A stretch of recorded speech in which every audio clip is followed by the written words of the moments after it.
Hello, everybody, and welcome to Wells Fargo Friday on Valley Life. And we got a beautiful location change right here. This gorgeous garden that's happening behind me right now is all part of an amazing farmer and also Feed the Hunger Foundation. We're going to get a little more information on that. Patty is the CEO of Feed the Hunger.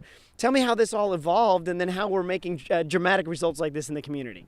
Feed the Hunger Foundation really began to alleviate poverty and hunger. We began our work internationally, but soon realized that we needed to bring this work home. Okay. And home to us is California. Sure. We developed a Food for Thought program, and where else to start working on food but here in the Central Valley. Sure, and what you've done is made a conscious effort to find farmers that really care and do an amazing job, and that's exactly what we found right here in May.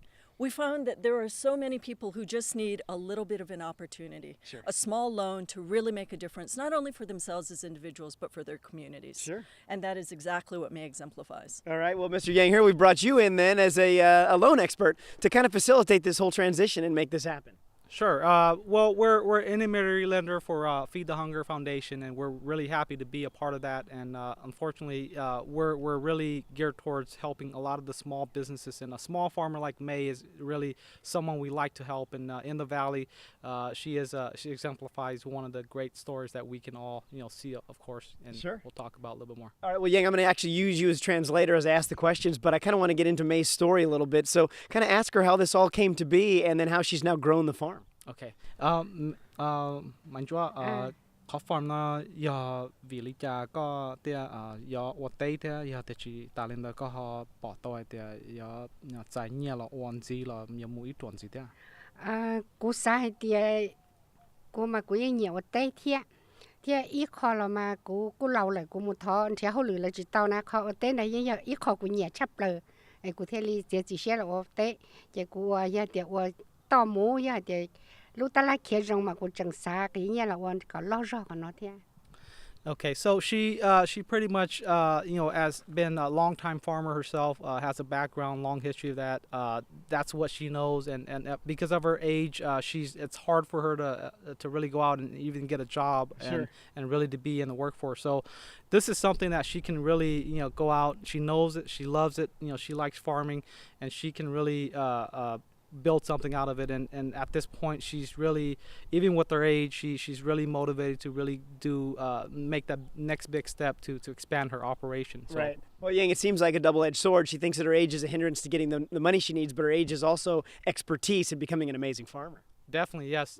For someone like May, that is definitely a asset that she carries, and you have to know what you're doing. I mean, it's not something where you just go out and start planting. Right. You definitely it takes years, and of course you can see behind you, behind us, where all her hard work has paid off. Sure, and also now you've also facilitated in the way for her to transport goods to market now. She's got a cooler truck and she's working on expanding to bigger coolers. Right. Thanks a lot for Feed the Hunger with their program. They're able to provide a van.